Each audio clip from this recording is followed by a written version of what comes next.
Annie. Hi, how are you? Ooh, all right. So this is one of the Book Tart Google Giggle Hangouts because I'm silly and there ends up being lots of glitches. Um, so, but And I wanted to make sure I introduced you to the Book Tart audience, and you have become one of my favorite authors this year. Oh, thank you so much. That So, means so uh, much to me. That's why I write. yeah, you have a beautiful gift. So let's. The book that made me fall in love with you is Marigny Street, and each of your books have uh, travel, roads, and it's all a journey. So book 2, Red Dirt Road, and book 3, Lotus Blossom Lane, and book 4, which came out at the end of August. Yes. And I have a digital copy. Do you want to hold up your pretty print copy? The Crossroads. The Crossroads. Yeah. And each of these stories, they're following different chapters in the characters' lives. You first introduced Ava and Gabriel in Marigny Street. Do you want to tell us a little bit about how this story came to you and the Saving Angels series started? Sure. I'd love to. I mean, it's a good story too, the way it all came to be. I was laying down one night, it was really late at night. I believe I had insomnia. I really do. It was just one of those times in my life where I felt really restless and I couldn't sleep. And as I was laying there, um, I wasn't fully asleep and I wasn't awake either. It was just one of those places, I guess, you go sometimes in your mind. And that's when I was introduced to these two people. And they were sitting in a dimly lit room. And it was a man and a woman. And the woman had this, beautiful fire auburn hair, and he had manicle hair, and like I explained before, he just reminded me of the moon. There was something pulling about him, and almost like the moon is with the tide. And I was just enraptured with these two people, and I wanted to know what was going to happen between them. I almost felt like I was invading on their privacy. So when I stepped back and I woke up, I knew I had a story to write that probably had been with me for a long time. And I just sat down, and that's how Marigny Street was born, and Eva and Gabriel just came to life on the page. And they are such a powerful couple, and this story got me through actually all of your books. I read the first 2 while my bookstore Bo was deployed in Afghanistan, and I was just able to escape into your writing style.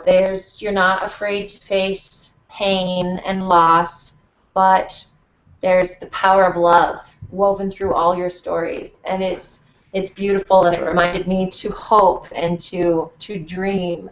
And I think about these books. I think about these characters. So I am on this journey with you. I love them. So Ava and Gabriel's journey starts in Marigny Street, and then in Red Dirt Road, we meet Layla and Michael. Yes. And I felt hard for them too. And at first, I was a little bit mad when I took that story.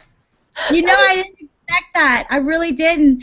When I began to write Red Dirt Road, it was like, what Rose had told Eva. It just wasn't the right time for them. And when I finished Marigny Street, it was almost like just this breath of fresh air, and I felt like, well, she's where she needs to be, and he's where he needs to be, even though I knew in my heart he was really fighting that. Because he was so confused for so long. Yes. And so I was shocked myself when the voices that I heard were different than Eva and Gabriel's, and it just picked up another, a totally different story, really. In essence, looking back, I mean, it's so different than Marigny Street, but yet there's just this connection that each one has to each other that I think just really brings this journey home, together. And by, Lotus Blossom Lane, you really start to understand that there's a thread between each one that's kind of pulling you along down these different, streets, really, these different avenues. And, that's really explored in Lotus Blossom Lane. I love that, and I love it's a journey. It feels almost like a tapestry, and each of the stories is so unique and has its own flavor. And your storytelling, your voice is the same. I feel that you have an incredibly beautiful, lyrical, almost poetic storytelling style that just sucked me in and made me highlight. When I was reading digital copies, I was highlighting. I don't do that to my print copies, but highlighting and rereading and going back and just sighing or going, oh yeah, I felt that. I've been there. You put words to a feeling, and so I'm excited to see where you take us on this. So Lotus Blossom Lane starts to, like you said, starts to bring those strands together, and your new book, The Crossroads, really it is kind of, where they join. Yes. Yes. So tell me about The Crossroads and the pretty cover. Well, yes, it does. It has a beautiful cover. I've been really impressed with all my covers. I feel like they're almost enchanting in a way, and I just love that about it because I think it really reflects what's inside the books as well. The Crossroads, now you're getting different voices. You got two different voices, in Lotus Blossom Lane. You have Aliska and Daniel, which was Michael's grandparents, and you also get a part of Samuel's story, which is Gabriel's grandfather. So that all starts to come together, and by the time you get to The Crossroads, Gabriel begins to tell his story, and he was rather insistent that he was the one that was telling it this time.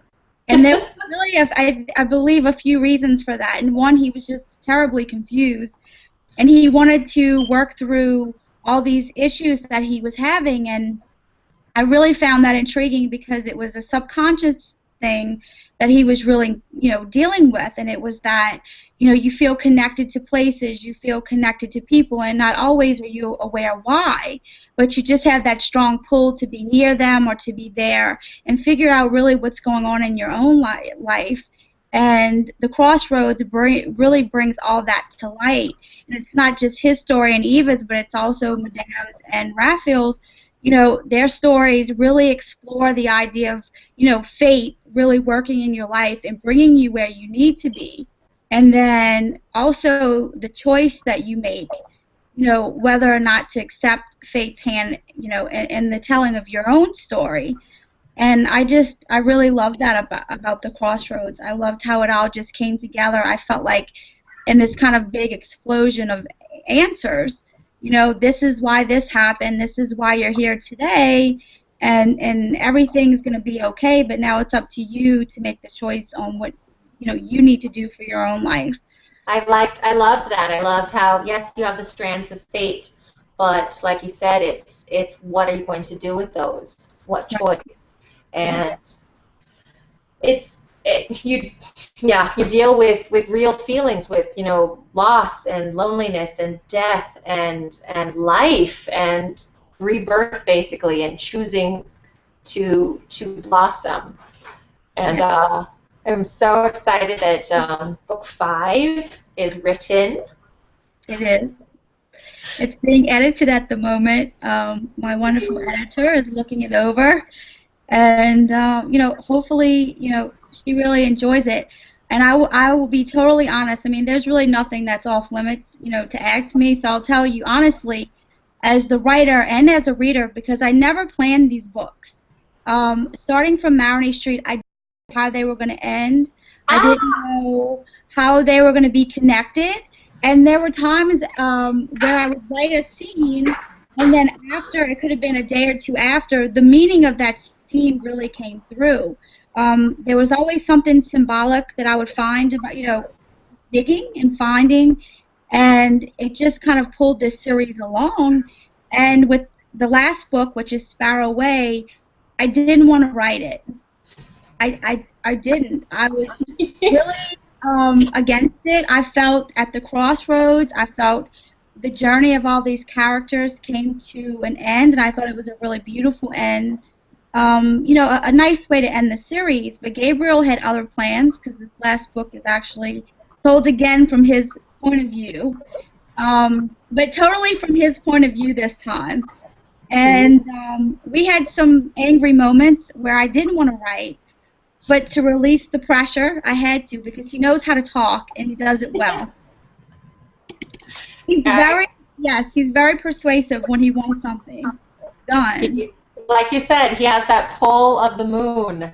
Yes. And he doesn't take no for an answer.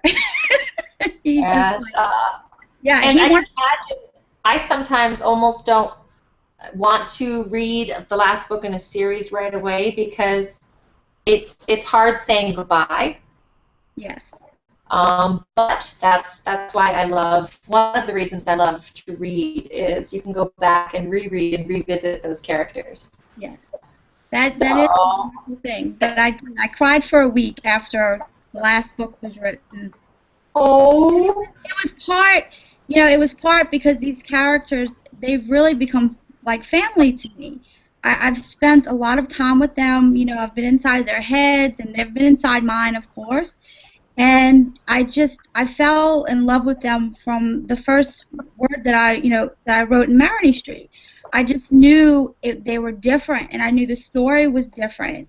And even the fear that I had of putting it out there lost to wanting to share these characters with people because I just feel like they have something different, to offer.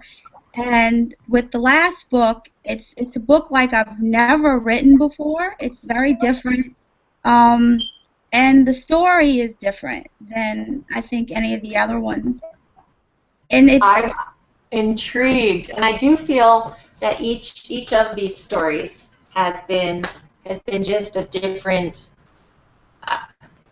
taste or a different spin on a bigger picture of love and choice, and you're saving angels, and I can't quite put a genre on your books. There's love and there's romance and it's not quite a paranormal romance, but there's paranormal elements and it's drama, and I love them. So I'm so excited that you chose to share this story.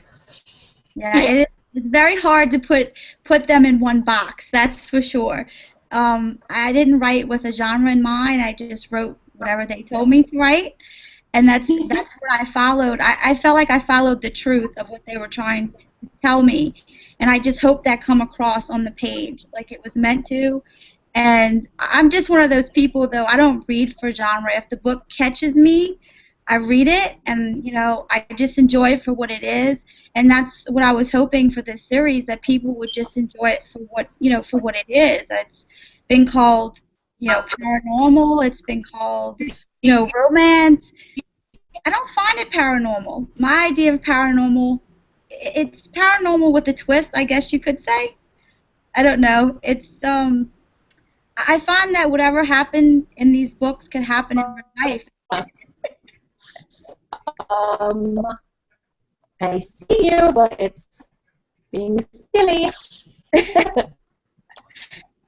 Can you hear me? So, Annie, I think you can hear me. I want to say thanks for playing with me and for putting up with these images. And I am eagerly waiting for your next book.